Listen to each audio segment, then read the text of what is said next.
आप देख रहे हैं फ्री जनरल मीडिया नेटवर्क। मैं हूं अंजरुल बारी। कांग्रेस ने एक नारा दिया और कहा लड़की हूं लड़ सकती हूं, और इसी के तहत कांग्रेस ने तकरीबन उत्तर प्रदेश में 40% महिलाओं को टिकट देने का ऐलान भी किया। और जाहिर है कि जब ऐलान हुआ हो और उम्मीद लगाई गई हो तो कांग्रेस ने इस तरह की मंशा दिखाई, ये उम्मीद जताई कि कहीं ना कहीं वो अपने वोट परसेंटेज और सीटों को बढ़ाने की कोशिश में लगी है। यही वजह है कि आज हम एक हॉट सीट जिसे माना जाता है उत्तर प्रदेश, खासतौर से गौतम बुद्ध नगर की जो 3 विधानसभा सीटें हैं उसमें जो सबसे हॉट सीट यानी नोएडा की जो सीट है, आज हम वहां पर पहुंचे हैं। वहां जो प्रत्याशी हैं कांग्रेस की पंखुड़ी पाठक साहिबा, आज हम उनसे बातचीत करेंगे, उनसे जानने की कोशिश करेंगे कि प्रियंका गांधी का वो जो नारा है लड़की हूं लड़ सकती हूं, चूंकि वो लोगों के बीच जा रही हैं वोट मांगने के लिए, उन्हें किस तरह का एक तरह से ये कहा जाए कि रिस्पांस मिल रहा है और उनके सामने किस तरह की चुनौतियां हैं और क्या कुछ उनका एजेंडा है चुनाव को लेकर के। वो हमारे साथ हैं, हम उनसे बातचीत करते हैं। पंखुड़ी जी, आपका बहुत बहुत स्वागत है। Thank you. पंखुड़ी जी, सबसे पहले हम आपसे यही जानना चाहेंगे कि जिस तरह से प्रियंका गांधी ने एक नारा दिया लड़की हूं लड़ सकती हूं, जाहिर है कि काफ़ी हॉट सीट मानी जाती है नोएडा को, और साथ ही साथ ये कहा जाए कि बीजेपी के लिए बहुत ही सुरक्षित सीट के तौर पर देखा जाता है। कितनी बड़ी चुनौती है ये?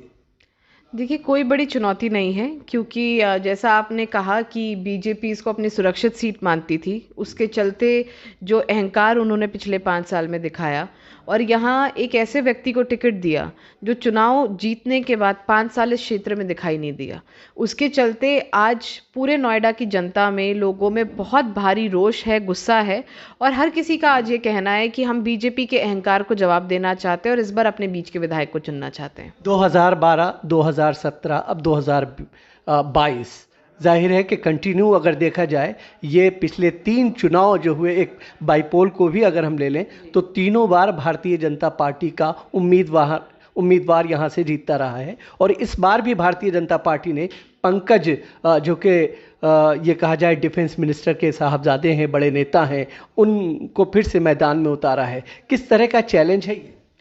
देखिए, सिर्फ आप एक बड़े नेता के बेटे होने से पॉपुलर नहीं हो सकते। आज भी हमारे विधायक जी की पहचान सिर्फ इतनी है कि वो राजनाथ सिंह जी के बेटे हैं, एक बड़े नेता के बेटे हैं।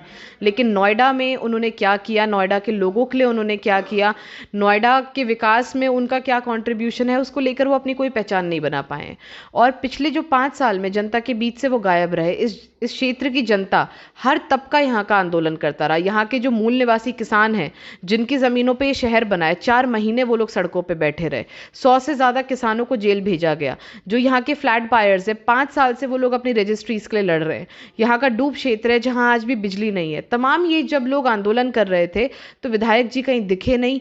नोएडा की जनता दिल्ली जाके चक्कर काटती थी और उनको विधायक जी से मिलना उनके नसीब नहीं होता था। अगर आपसे एजेंडे की बात करें हम, आपका एजेंडा क्या होगा? देखिए, एजेंडा सबसे पहला यहाँ के लोगों को उनके अधिकार दिलाना। जो यहाँ के ग्रामीण लोग हैं उनका अभी भी अपने घर पे, अपने मकान पे मालिकाना हक नहीं है, उसको दिलाना।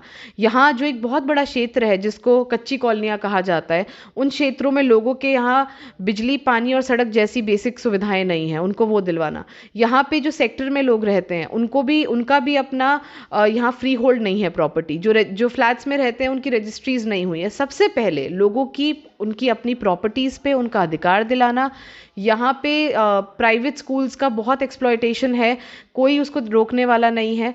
यहाँ पे पब्लिक इंफ्रास्ट्रक्चर की, पब्लिक ट्रांसपोर्टेशन की प्रॉब्लम है। पूरे शहर की नालियाँ खुली पड़ी हैं। सीवर सिस्टम बिल्कुल ही बुरी हालत में है। पानी यहाँ अच्छा नहीं आता, पानी से लोग बीमार हो रहे हैं।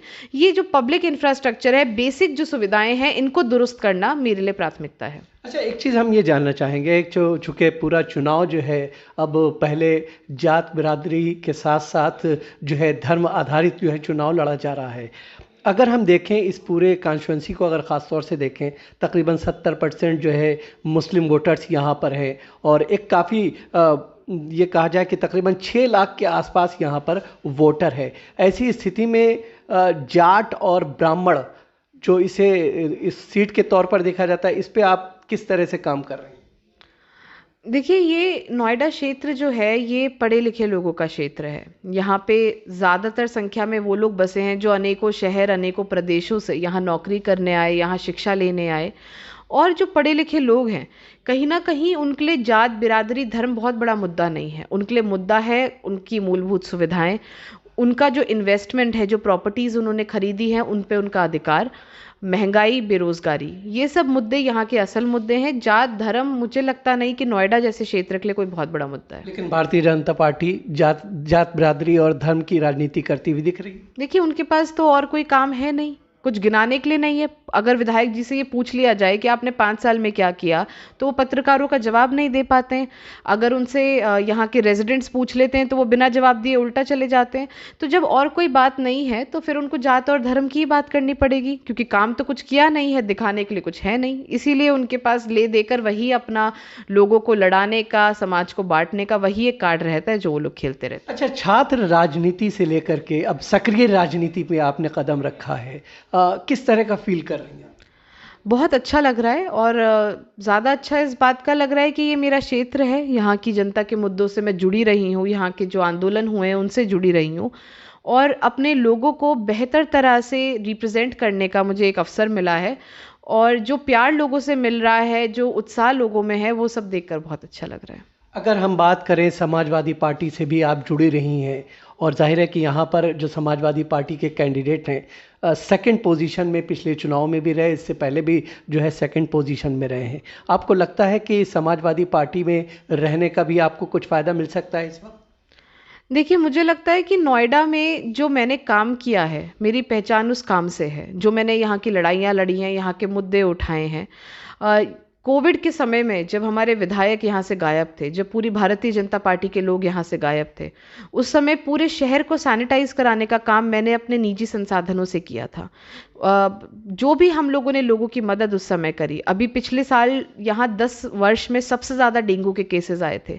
जब प्राधिकरण फेल हो गया, जब प्रशासन फेल हो गया, तो पूरे शहर में हम लोगों ने अपने निजी संसाधनों से फॉगिंग कराई। तो लोग मुझे उस काम के लिए जानते, जो मैंने किया है। मुझे लगता है पार्टी से भी बढ़ के जो जनता के बीच जो हमने आंदोलन किए हैं, उनके मुद्दे उठाए हैं, वो पहचान मेरे लिए अहम है, और उसी के चलते लोगों का ये प्यार और लोगों का समर्थन मुझे मिल रहा है। बहुत बहुत शुक्रिया। ये थी पंखुड़ी पाठक, नोएडा से कांग्रेस की उम्मीदवार, जिनका साफ तौर पे मानना यह है कि जनता का स्नेह मिलेगा, प्यार मिलेगा, क्योंकि उन्होंने उनके लिए काम किया है, वो उनके लिए मैदान में आई हैं। तो आज की इस खास मुलाकात में फ़िलहाल इतना ही। इजाज़त दीजिए, आदाब।